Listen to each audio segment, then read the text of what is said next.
Thanks to medical science, we can cure many diseases, ailments, and injuries to the body. But what if we can cure the greatest disease of all, death? Now, I know what you're thinking.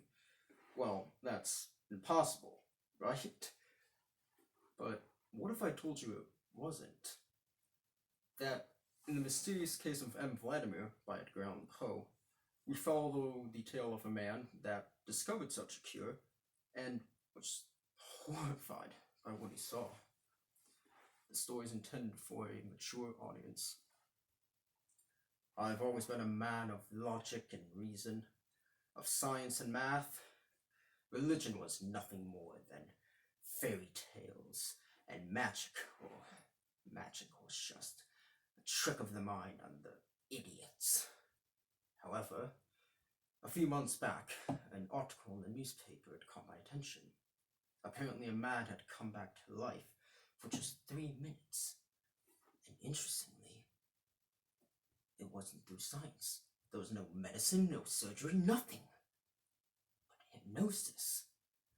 Now, that I considered just to be a hoax, a tall tale brought on by the press to gain readers.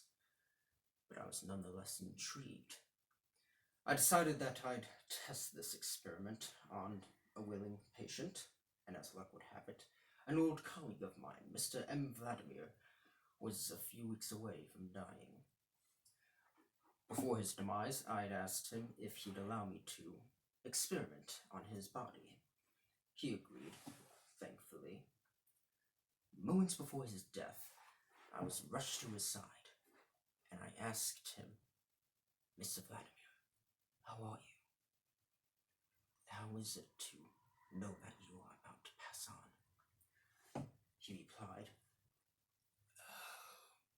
"I do not like it.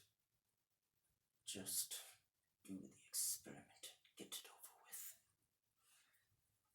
Very well. I pulled out my watch, brought it closer to his face. It was a gold watch with a chain, the ones that they use for such hypnotic experiments. I slowly started swinging it back and forth, back and forth.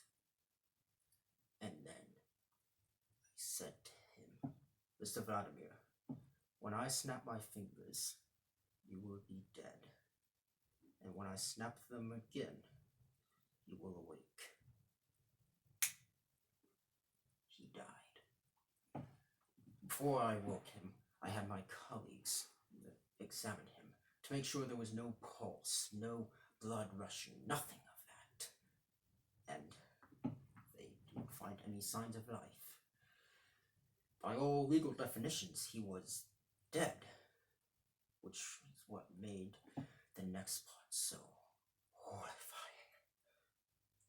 I leaned down to the body, pulled the watch back out, and said, "Mr. Vladimir, I am about to snap my fingers.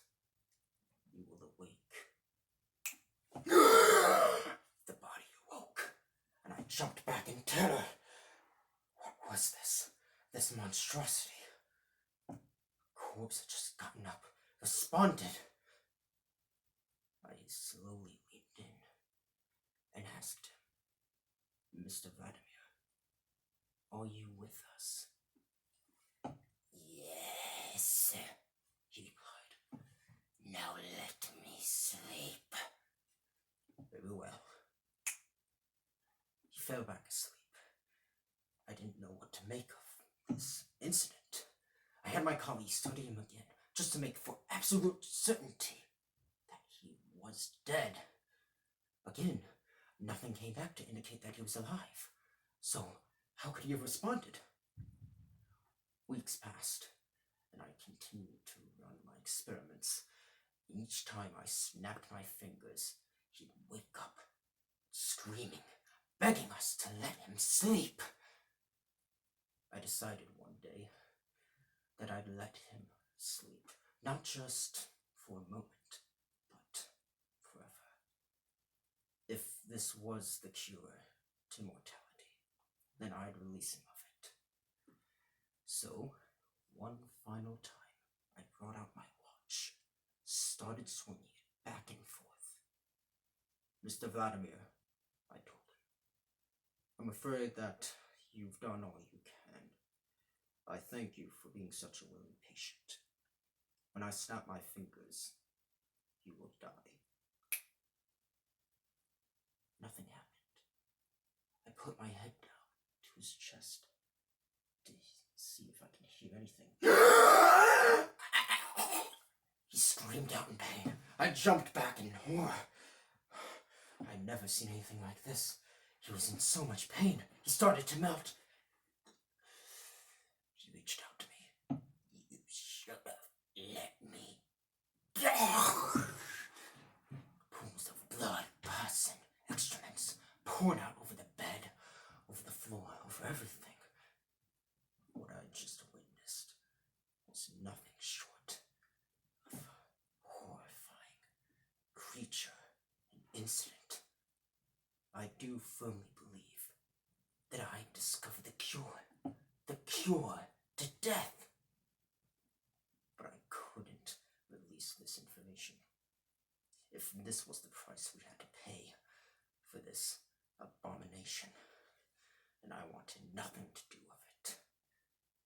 So for anybody who may be reading this, be warned that immortality is nothing but a nuisance. And the sooner we accept death as a natural part of life, the better.